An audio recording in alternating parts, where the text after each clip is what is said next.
At least 6 people are dead and nearly 70 others injured by a Russian missile airstrike in the Ukrainian city of Kharkiv.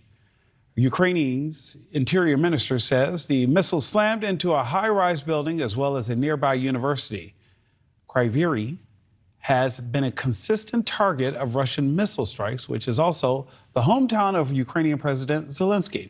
In recent weeks, Russia has again been stepping up attacks on civilian targets, with Ukrainian officials accusing Moscow of launching genocidal attacks.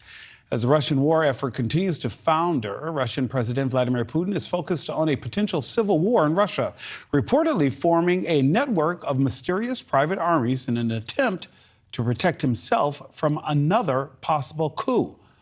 Over a month ago, Putin was able to quell a dramatic and bloody standoff with the Wagner Group, a paramilitary organization that fights alongside the Russian army.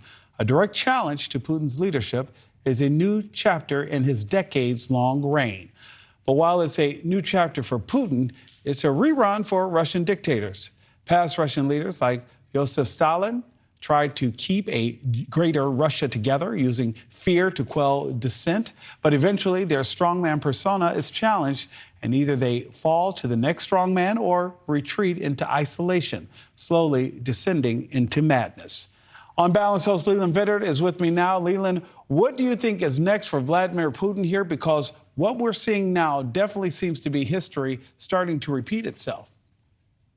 Well, Vladimir Putin, and frankly, any Russian dictator, has had to rule, you said, by fear. I would also add that by murderous tyranny. And you think about the millions that Stalin killed along the way and the purges that he went through of people that either went to the gulag or met a much quicker death in the bottom of prisons across Moscow. So I don't know if we're at the point yet where Vladimir Putin is killing thousands upon thousands of people every day in purges among the military and intelligence services ranks, but we've certainly seen people disappear over time. In fact, the head of the Wagner Group has largely disappeared as well. We're not sure if the fact that he had a meeting with Vladimir Putin is even true.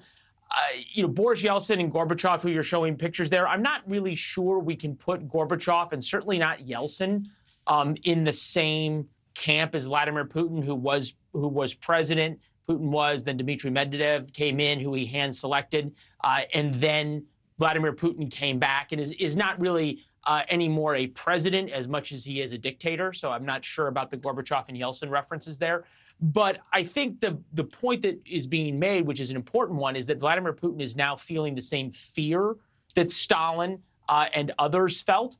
And when someone who knows that the only option is death at the hands of a coup, because there is no really great retirement program for past Russian dictators, that Vladimir Putin knows he must stay in power, and the only way to do that is through fear, intimidation, and if he needs to, through killing his enemies. Yeah, Stalin stayed in power until he was actually died. But I agree with you. Sure. I don't know that Yeltsin and Gorbachev deserve to fall into that same category.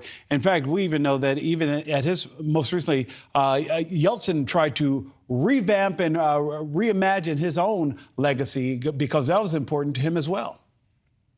Sure, and Boris Yeltsin tried to bring, what Gorbachev did with Glasnost and Perestroika. Then Yeltsin tried to continue as president of the Russian Federation, no longer head of the Soviet Union after it dissolved, and bring about a real change into the world, and he did that. And then we know how it ended up at the hands of Vladimir Putin. Again, I think what you're seeing here, and we've seen now threats against Poland by Vladimir Putin. We've seen reports that there's going to be Wagner mercenaries used to sort of launch some kind of false flag attack on Poland, a NATO country with the United States having to come and support. All of these things are the markings of a man, of Vladimir Putin, afraid.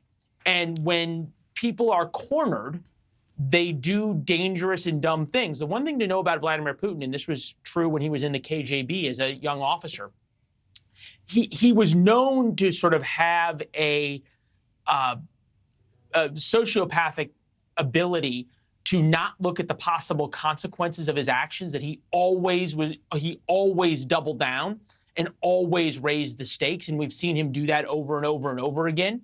and be willing to sort of force people into submission.